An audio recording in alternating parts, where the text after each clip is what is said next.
Mukunda jewellery మొట్టమొదటి factory outlet హనుమకొండలోనే అతిపెద్ద jewellery mart December 14న గొప్ప ప్రారంభం. నమస్తే రమగారు. నమస్తే రమగారు. స్త్రీలు ఒక 50 ఏళ్ళు దాటిన తర్వాత ప్రతి ఒక్కరు ఎదుర్కొనే సమస్య మెనోపాజ్. ఆ సమయంలో వచ్చే ఇబ్బందులు అది ఫిజికల్గా కావచ్చు, మెంటల్గా కావచ్చు, అనేక రకాలైన ఇబ్బందులు ఉంటాయంటారు కదండి. వాటిని ఎలా ఓవర్కమ్ చేయాలి అంటే మన వ్యాపకాల్ని మార్చుకోవాలేమో అనిపిస్తుంది నాకు. అది ఎట్లా సాధ్యం? ఇప్పుడు 50 దాకా ఉండట్లేదు జయ, 40 నుంచే స్టార్ట్ అవుతుంది. 30 నుంచే మెనోపాజల్ సిమ్టమ్స్ వచ్చేస్తాయి. 50 దాటాక ఉండేవాళ్ళు కొంతమంది ఎప్పుడైనా కూడా పీరియడ్ అంటూ వస్తూ ఉంటే బాడీలో చాలా రకాల హార్మోన్స్ నడుస్తూ ఉంటాయి కదా, మనుషులు యంగ్గా ఎనర్జెటిక్గా కనిపిస్తారు. ఎప్పుడైతే ఇది సైకిల్ స్లో అవ్వడం కానీ లేదా క్లమ్జీగా రకరకాలుగా 20 రోజులకు వచ్చేసి 10 రోజులకు వచ్చేసి 15 రోజులకు వచ్చేసి 2 నెలలకుండా రాకుండా అలా ఉండేసరికల్లా ఒక టెన్స్ డెవలప్ అయిపోతుంది. ఆరోగ్య సమస్యలు వచ్చేస్తాయి. బాగా వెయిట్ పుటాన్ అవుతారు. సుమారుగా ఉన్న థైరాయిడ్ ఉన్నట్టుండి పైకి వెళ్ళిపోయినట్టు ఉంటుంది. ఇవి కాకుండా బ్లోటింగ్, పొట్టలో సమస్యలు వస్తాయి. తర్వాత ఏమో స్కిన్ ప్రాబ్లమ్స్ వస్తుంటాయి. అబ్బో ఎన్ని ఉన్నాయో మెనోపాజల్ సిమ్టమ్స్. ఒక్కోళ్ళకి ఒక్కో రకం. వస్తే వచ్చేసింది అనిపిస్తుంది, రాకపోతే రాలేదనిపిస్తుంది. ఎక్కడికైనా వెళ్ళాలంటే టెన్షన్, ఫ్లో ఎక్కువైపోతుంది. లేదా ఏదో డిస్మెనోరియా ఇలా బోల్డ్ పేర్లు ఉన్నాయి. అవును, నేను చదివినప్పుడల్లా అనుకుంటుంటాను, ఏమిటి డాక్టర్లు ఈ పేర్లని ఎలా గుర్తుపెట్టుకుంటారా దేవుడా. రకరకాలు. అది మనకి ఒక నిగూఢంగా అలా బాధిస్తూనే ఉంటుంది లోపల. ఈ ప్రెషర్ని అణుచుకుని ఉండటం కష్టంగా ఉంటుంది. ప్రెషర్ చాలా ఎక్కువగా అనిపిస్తుంటుంది ఒక్కొక్కసారి. ఎక్కడికైనా వెళ్ళాలంటే ముందు డేట్లు చూసుకోవాలి. 50 ఏళ్ళ దాకా కనుక పీరియడ్ వస్తే 50+ దాకా ఇంకా ఇది ఒక అడ్డంకి అనిపిస్తుంది. ఎక్కడికైనా పోనీ రావట్లేదు, ఆగటం మొదలుపెట్టింది అనుకో, ఎక్కడికి వెళ్ళాలని అక్కడికి వెళ్ళాక వచ్చేస్తుందేమో అని టెన్షన్. ఏ ట్రిప్కైనా, ఏ గుడికైనా, ఏ ఎవరింటికైనా, ఏ ఫంక్షన్కైనా సడన్గా పీరియడ్ వస్తే 2 నెలలు అయింది ఇంకా రాలే, వచ్చేస్తుందేమో,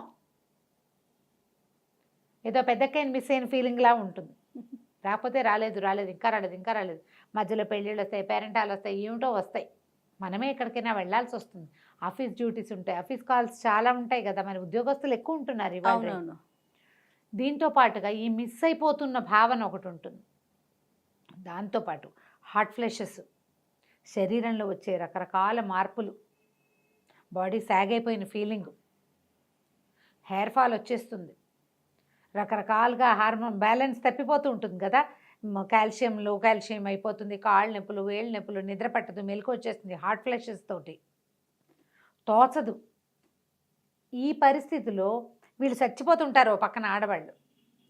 సరిగ్గా ఇది 40 నుంచి 50 లోపు, 50 ఏజ్లో ఉన్న వాళ్ళకి పిల్లల సెటిల్మెంట్లు, పిల్లల చదువులు, ఆడపిల్లల పెళ్ళిళ్ళు, మగపిల్లల సెటిల్మెంట్లు, అమ్మాయిల పురుళ్ళు, భర్తలు కూడా ఇప్పుడు వీళ్ళకంటే పెద్దవాళ్ళు అయి ఉంటారు కదా, వాళ్ళ తాలూకు ఏమంటారంటే పెద్దతనపు నడి వయసు ఇబ్బందులు, వాళ్ళ వల్ల వచ్చే ప్రెషర్లు, ఏమైనా ఆర్థికమైన సమస్యలు, చుట్టాల్లో ఏవో ప్రాబ్లమ్స్, అవన్నీ కలిసి ఈ మోయలేని బరువులాగా అసలే కుంగిపోతున్న వీళ్ళ నెత్తి మీద స్కైలాబ్ అది ఏదో పడుతుందనే వాళ్ళు మన చిన్నప్పుడు, అది వచ్చి వీళ్ళ నెత్తి మీద పడ్డట్టు ఉంటుంది. దీన్ని బ్యాలెన్స్ చేసుకోవడం ఎంత కష్టమో. లేచకపోదాం అనిపిస్తుంది, ఎప్పటికప్పుడు పారిపోవాలి ఇక్కడి నుంచి అనిపిస్తుంది. పారిపోయి అక్కడేం సుఖంగా ఉండదు, ఎంతసేపు దీని మీదే తాపత్రయంగా ఉంటుంది. ఇంట్లో ఉండలేరు, పడుకోలేరు, కూర్చోలేరు. ఏదైనా ఎక్సర్సైజ్ చేద్దాం, ఏదైనా చేద్దామంటే శరీరం సహకరించదు. వీటితో పాటు దిగులు, కుంగుబాటు. ఆ దిగులు ఎందుకో తెలీదు, ఆ కుంగుబాటు ఎందుకో అర్థం కాదు. ఇవాళ రేపు ఈ సమస్య విపరీతంగా ఉంది. నేను కూడా అందుకు మినహాయింపు కాదు.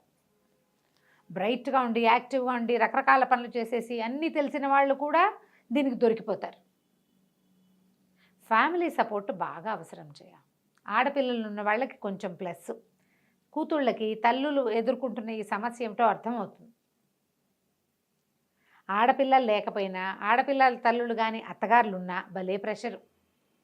మగపిల్లలకి ఏమి ఈ కష్టాన్ని చెప్పుకోలేం. ఈ హార్ట్ ఫ్లెషెస్, ఈ నిద్ర పట్టకపోవటము, ఈ తోచంతనము మగవాళ్ళకి అర్థం కావు, కానీ మొగుళ్ళకి అర్థం అవ్వాలి, మగ పిల్లలకు అర్థం కాదు. వాళ్ళ ఆ పరిస్థితులు చూడరు కాబట్టి. కానీ ముందు నుంచి మన తాలూకు పీరియడ్ సైకిల్, దాని ప్రెషర్లు మనం ఎంత అనుభవిస్తామో దాని ప్రభావానికి కొంత లోనై ఉంటారు కదా భర్తలు. వాళ్ళు అర్థం చేసుకుంటే, వాళ్ళు కొంచెం సపోర్ట్ చేస్తే, దాంతోపాటు మిమ్మల్ని మీరు బాగా సపోర్ట్ చేసుకుని ముందుకెళ్ళిపోతారు. చెప్పాలి, దీని మీద మాట్లాడండి. ఇలా ఈ సమయంలో వచ్చేటువంటి రకరకాల మానసిక సమస్యల్ని మనం ఎవరి ముందైనా పెట్టేయాలి. అవతల వాళ్ళు మనని అర్థం చేసుకునే వాళ్ళైతే ఇంకా బాగుంటుంది. ఆటే అర్థం చేసుకోకపోయినా నాకు తిక్కగా ఉంది, నువ్వు అనవసరంగా విసిగించద్దు అని చెప్పగలగాలి. కొంతమంది వినరు, వినిపించుకోరు. ఇది అందరికీ వచ్చేదే అంటారు. అలా అంటానికి వీల్లేదు. ప్రెగ్నెన్సీ లాగానే మేనపాజ్ ఎవరిది వాళ్ళదే. ఏ ప్రెగ్నెన్సీకి ఆ ప్రెగ్నెన్సీ లాగానే అవునవును, మెనపాజ్ కూడా ఖచ్చితంగా ఎవరి సిమ్టమ్స్ వాళ్ళవి. మెనపాజ్ సార్వజనీనమైంది, అందరికీ వస్తుంది.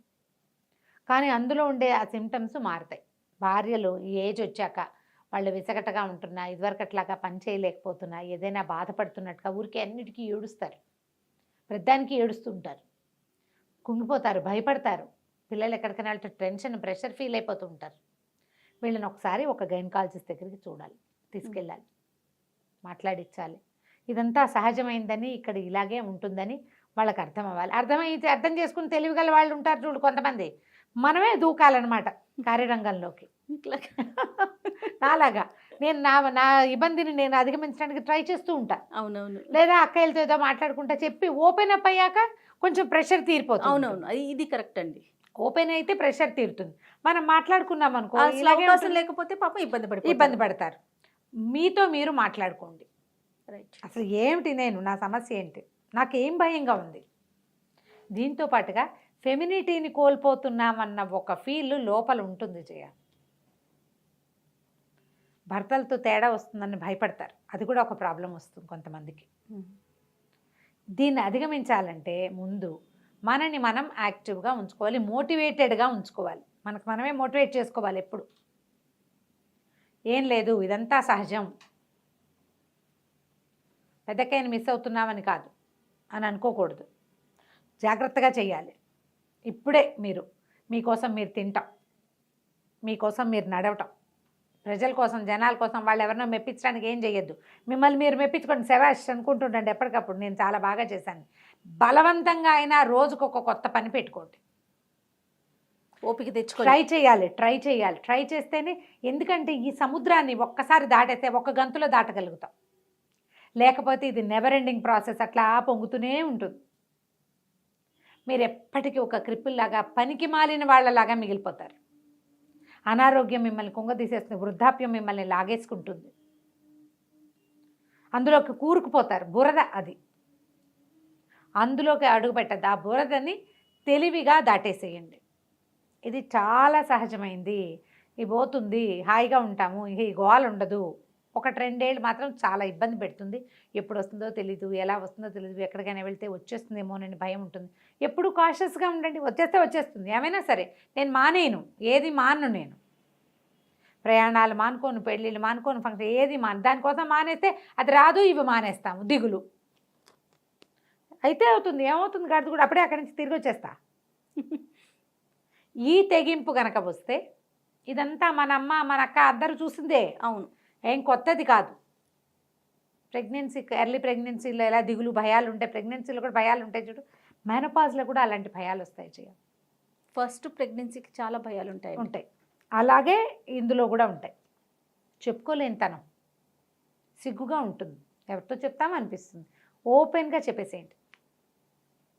డాక్టర్ని చూడండి. మీ ఆయన తీసుకెళ్ళకపోతే మగవాళ్ళే చూడాలన్నారు రమ్మగారు, వాడు చేయట్లేదు అనుకోకండి. వాళ్ళు రాకపోతే పోయారు, మన దాన్ని మనం పోదాం డాక్టర్ దగ్గరికి.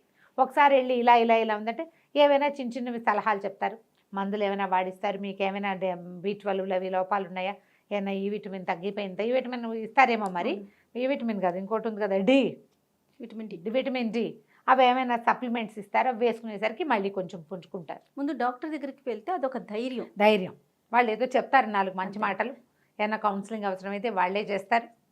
కొంచెం మంచి ఫ్రెండ్లీగా మాట్లాడే డాక్టర్ని మాత్రం సెలెక్ట్ చేసుకోండి. కట్టే కొట్టే తెచ్చేని మాట్లాడే డాక్టర్ దగ్గరికి వెళ్ళకండి ఈ విషయంలో. కొంచెం ఎలాబరేట్గా నాకు మళ్ళీ పావుగంట మాట్లాడాలి, 1 minute అవకాశం ఇస్తే 15 minutes మాట్లాడే వాళ్ళు ఉంటారు, వాళ్ళని చూడండి. వాళ్ళు మిమ్మల్ని ఈ సముద్రంలో నుంచి బయటపడేయడానికి పెద్ద షిప్గా పరిణమిస్తారు. కావాలి అట్లాంటి వాళ్ళు. ఒకసారి దాని మించి దూకేశాక తర్వాత ఏమీ ఉండదు. అనారోగ్యాలు ఏవో కొంచెం ఏజింగ్ ఎలాగో ఉంటుంది కదా, ఏజ్ని మనసుతోటి జయించండి మొదట. మనకంటే పెద్దవాళ్ళు యూట్యూబ్లో ఎంతమంది ఉన్నారు, అమ్మమ్మలు బ్రహ్మాండంగా చేసేస్తున్న వాళ్ళు, వాళ్ళందరినీ చూడండి, మోటివేట్ అవ్వండి. మన క్లాస్మేటే చక్కగా చెంగమని అన్ని చోట్లకి వెళ్ళిపోతుంది, మోటివేట్ అవ్వండి. అట్లా ఎవరైనా మనకంటే బెటర్గా చేస్తున్నారనిపిస్తే వాళ్ళని చూసి మోటివేట్ అయ్యి ఈ కష్టాన్ని ధైర్యంగా సాహసోపేతంగా దాటేసేయండి. డాక్టర్ని మాత్రం తప్పకుండా చూడాలి. రైట్ రమ్మ గారు, నమస్తే.